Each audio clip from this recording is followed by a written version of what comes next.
una, ang labing halangdong gabi sa kasaysayan sa kaluwasan.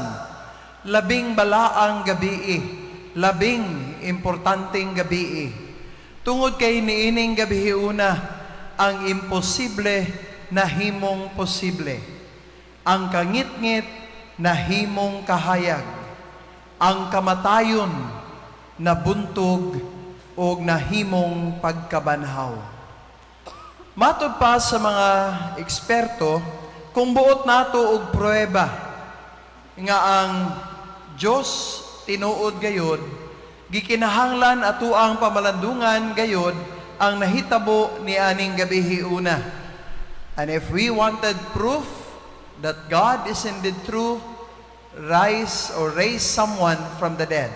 Buhia ang patay. O kana gibuhat ni Jesus. O kana nahitabo kang Jesus.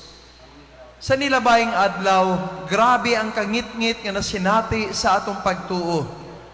Una, tungod lagi kay ato amang gihandom ang kasakitan, lakip na ang kamatayon ni Kristo.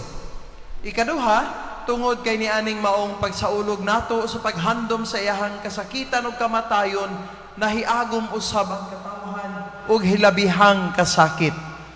Murag ning kuyanap ang hilabihang kangit-ngit sa kamatayon. Hilabihang kalisod tungod sa makalilisang nga kasinatian.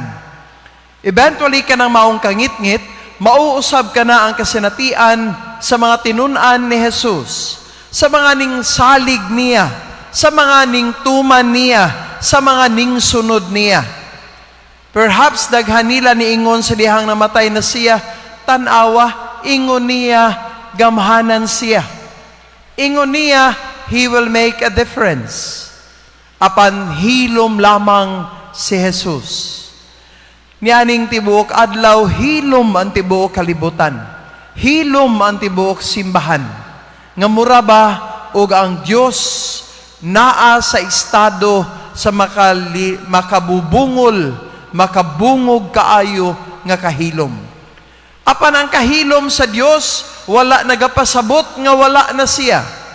Ang kahilom sa Dios nagapadayag lamang nga siya nakighiusa sa kamatayon sa iyahang anak ug nakighiusa usab sa kasinatian sa kangit-ngit sa tanan nga mga matuuhon. And all of a sudden, niining labing halangdong gabi, nabanhaw siya. Gibuntog niya ang kangit-ngit nga mao ang kamatayon. Ang kangit-ngit sa walay paglaom. Ang kangit-ngit gumikan sa kasaypanan sa tao. Gibuntog niya ang tanan. Gilupig niya ang tanan. Og iyahang gipadayag nga ang Dios maoy paglaom sa tanan. Nga ang Dios kinabuhi. Nga ang Diyos kahayag, kay iyahan naman kining napamatud-an sa iyahang pagkabanhaw. Maong kitang mga matuuhon, mauunta ka na ang atuang huptan. Nabanhaw si Jesus. There is no space and place for hopelessness. Dili kita angay mahadlok sa kangit-ngit. Dili kita angay mahadlok sa kamatayon. Dili kita angay mahadlok sa bisan unsa paman.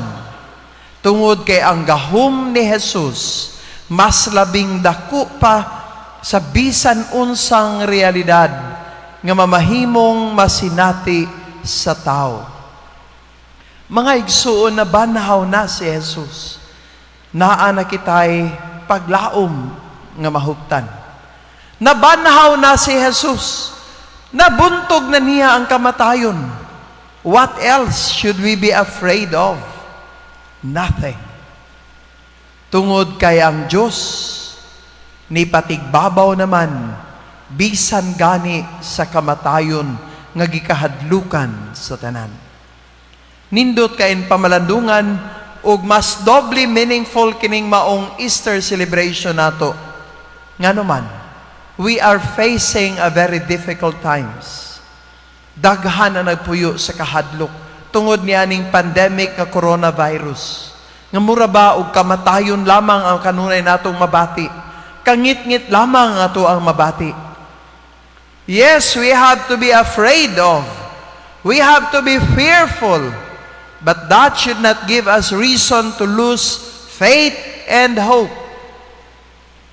Kay bisan gani ang mapintas nga kamatayon lagi, gibuntog naman sa Dios. There is no reason God won't conquer this pandemic for our sake. Mao nga niya ato ang pagsaulog sa kabanhawan niya, unta ato ang bag-uhon ang atong mga panglantawan. Maningkamot kita, nga hupta nato ang hingpit nga pagtuo, nga mas labaw pa kaysa atong mga kahadlok. Hupta nato ang atong hingpit nga pagtuo, nga mas labaw pa sa ato ang mga desperation. Hupta nato ang hingpit nga pagtuo sa nabanahawng Jesus, nga maoy mubuntog sa tanan, kay siya nabanhaw na, og siya nibuntog na sa kangit-ngit, aron maggiya, magpuyo, magbantay, magaprotekta kanato nga iyahang gimahal. So in this Easter time, fear nothing. And let us overcome our fear by holding on to that great faith of God, which should be greater than all fears sum up together. That is our hope. Mao ka na ang ato ang huptan nga paglaom. Mao ka na ang pagsalig nga atua kanunay pagapuy-an. Hinaot pa unta.